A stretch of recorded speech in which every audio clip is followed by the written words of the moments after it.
Chapter 34. How King Lusart, being in great pleasure, a damsel covered with mourning, humbled herself before him to beg a boon, the which was by him granted. While King Lusart was with such a company in such pleasure, there came a fair damsel clad in mourning, who falling on her knees before him said, "All here, sir, have joy but me, and I have grief and wretchedness, and only you can relieve me." "Friend," quoth the king, "how may that be? My father and uncle are in prison of a lady, who will never deliver them till they give her 2 knights each as good in arms as the one they have slain." "Wherefore did they slay him?" "Because he vaunted that he alone could combat with them both, and defied them with such insolence that they were compelled by shame to enter lists with him, and so he was slain. This was before the castle of Gulenda, who immediately made my father and uncle prisoners, for that knight was engaged to wage a battle for her, and she swore never to release them till they gave her 2 knights for that service, each as approved in arms." "Know you not," said Lusart, "where the battle is to be fought?" She answered, "I cannot tell. I only know my father and uncle are unjustly cast into prison, and none of their kin can help them." And with that she began to lament bitterly, so that the king, moved with pity, answered, "Is the castle far from hence?" "You may go and return in 5 days," quoth she. Then said Lusart, "Choose 2 knights and take them with you." "Sir," quoth she, "I am of a strange land, and know none of them. If it please you, I will go to the queen my lady, and ask her counsel." The damsel repeated her tale to Brisenda, and asked her to name 2 knights. "O damsel," quoth the queen, "you ask me what I ought to do, but I am loath to forego the twain." Then she called for Amadis and Gaylor. "This knight," said she, "is mine, and the other is the king's. They are the best knights here or elsewhere, Amadis and Gaylor." "What?" quoth the damsel, "are you Sir Amadis, the knight that hath no peer? Now I am of a certainty accomplished what I desire, if you and your brother will accompany me. Lady, for God's sake, entreat them for me." The queen used her entreaties, but Amadis looked at Oriana for her permission, and she dropped her gloves in token that he should go, for that sign had been agreed on between them, and she had compassion on the damsel.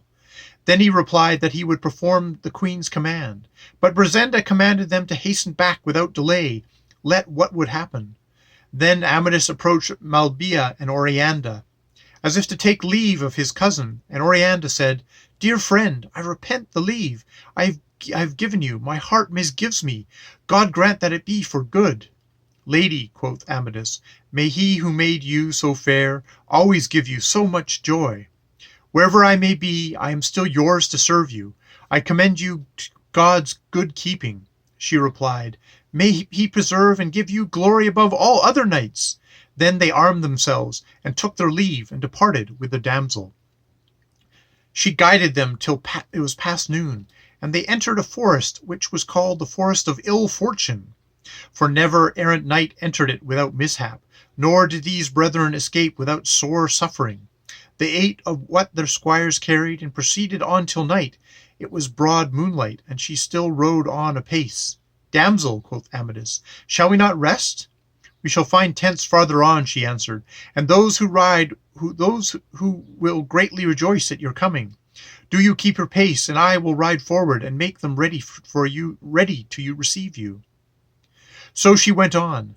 They had not followed far before they saw 2 tents by the wayside, where several damsels stood ready with her who had been their guide to welcome them. "Sirs," said she, "dismount here and rest, for you have travelled far." They alighted, and there were servants ready to take their horses and to disarm them, and they took away all their arms. "Why do you remove our arms?" quoth Amadis. The damsel answered, "They are taking them to the other tent, where you will sleep." Then they seated themselves upon the carpet, expecting supper, when out of a sudden 15 armed men, knights and others, came up upon them, crying, "Yield, or you are but dead." They started up thereat, but they had nothing wherewith to defend themselves, and lances were pointed at their breasts, and at their backs, and at their faces. Then was Amadis so enraged that the blood gushed from his nostrils and eyes. "Ah, traitors!" quoth he, "you see how it is.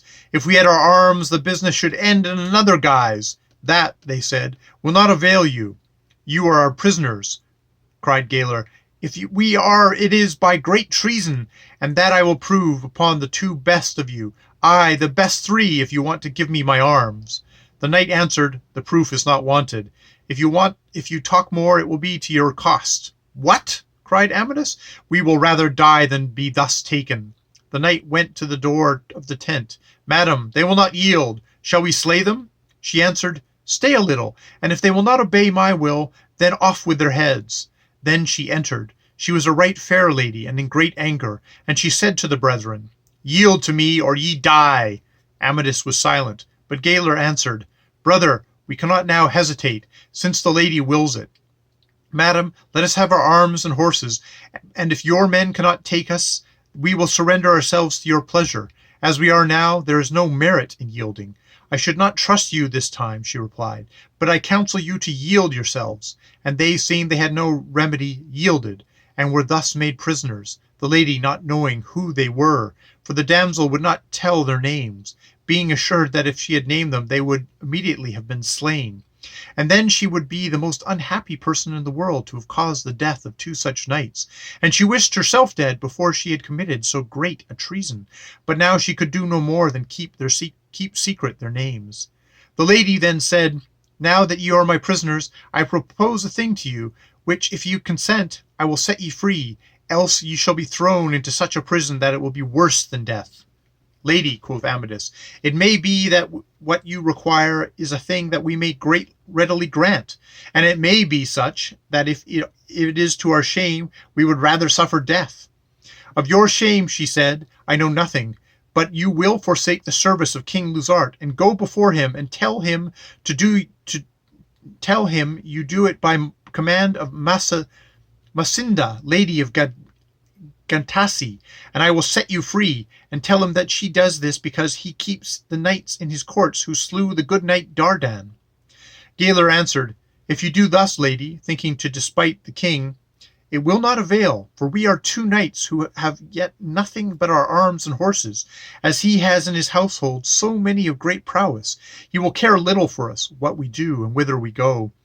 But to us it would be a great dishonor, so that we can in no ways consent. What? You rather be cast into that prison than forsake the falsest king in the world? Lady, said Galer, these speeches but ill beseem you. The king is good and loyal, and no knight lives against whom I would not prove that there is no falsehood in him. Certes, quoth she, you uttered your love for him in a luckless time, and she ordered her people to tie their hands. That will I do willingly, said one of her knights, and off with their heads too, if you let me. And he took Amadis by the arms, but Amadis caught hold of him and smote him in the breast with such force that he fell at his feet senseless. With that they all fell upon him to kill him.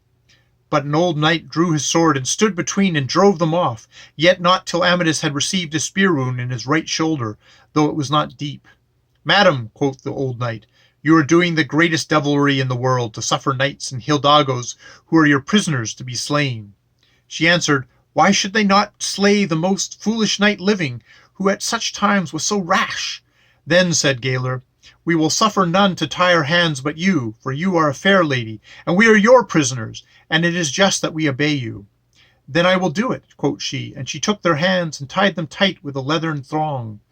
And she ordered the tents to be struck, and placed her prisoners upon two palfreys that were led by her servants. Gandalin and Galer's esquire went on foot, tied with a rope, and in this manner they proceeded all night through the forest. And I tell you that Amadis then wished himself dead, not for what he suffered, for he endured such chances better than anyone beside, but because of what the lady demanded. For if he refused, he would be thrown where he could not see Oriana, and if he assented, he must quit her father's court, and so be separated from her. These thoughts greatly troubled him. The old knight saw his trouble, and thought it was for the pain of his wound. Now the damsel who had deceived them was his daughter, and she told him who they were, and besought him for mercy, and for God's sakes to save their lives if he could. He then came nigh to Amadis, and asked him if his wound pained him, and how he fared. Amadis, seeing that it was the old knight who had saved him from death, answered, Sir, my friend, I have no wound to pain me, but I complain of a damsel who brought us here by deceit to give her succor, and has foully betrayed us. You have indeed been deceived, replied the knight. I know you better than you imagine, and would willingly serve you, for if it be discovered who you are but dead. Take my advice. You are a handsome knight, and the lady has heard you are one of the best in the world.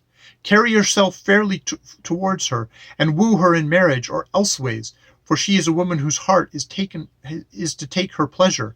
But lose no time, for she will send for the place where we are to sleep, to learn your names, which damsel who brought you here has concealed.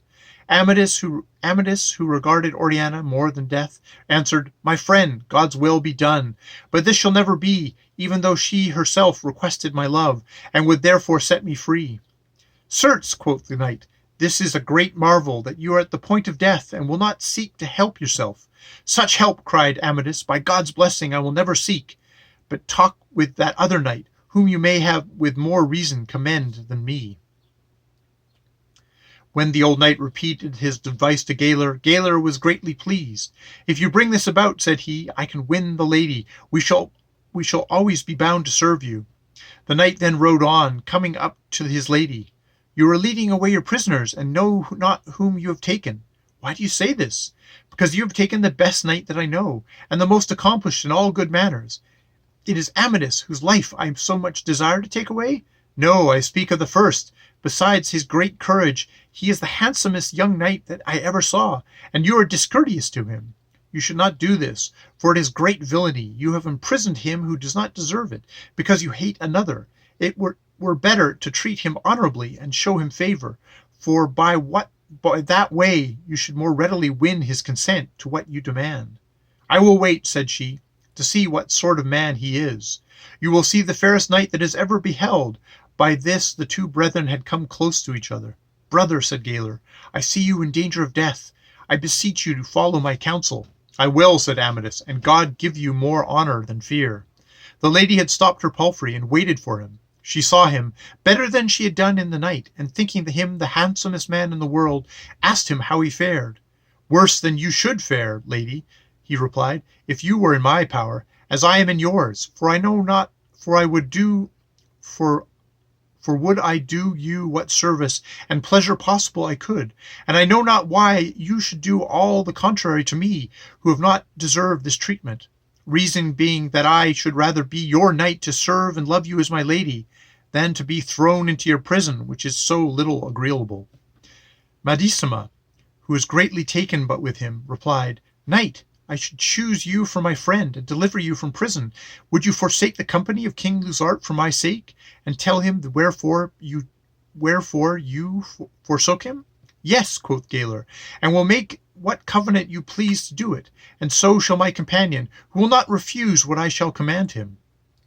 You shall swear this, said Madisima, before a lady with whom we are going to lodge. Meantime, promise me not to depart from me, and your hands shall be untied. Whereupon they were unbound, and their squires likewise released, to whom a palfrey without a saddle was given that they might ride. All day Masima and Gaylor went on communing. At sunset they came to Castle Abes, the lady whereof honorably welcomed them, because of the great friendship between her and Masima.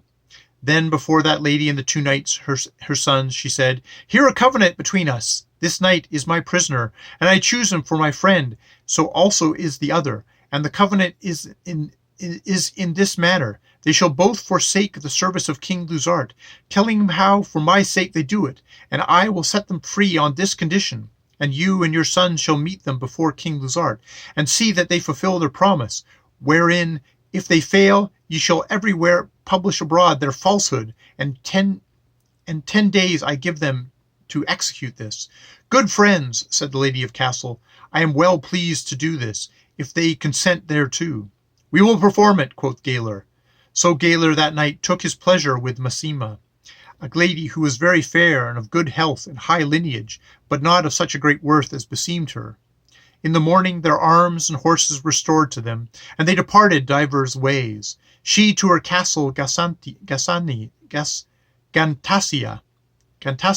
the brethren towards London, right glad of their escape, and weening that they should honorably discharge their convent. That night they were lodged in a hermitage, and had poor fare for their supper. The next day they continued their road.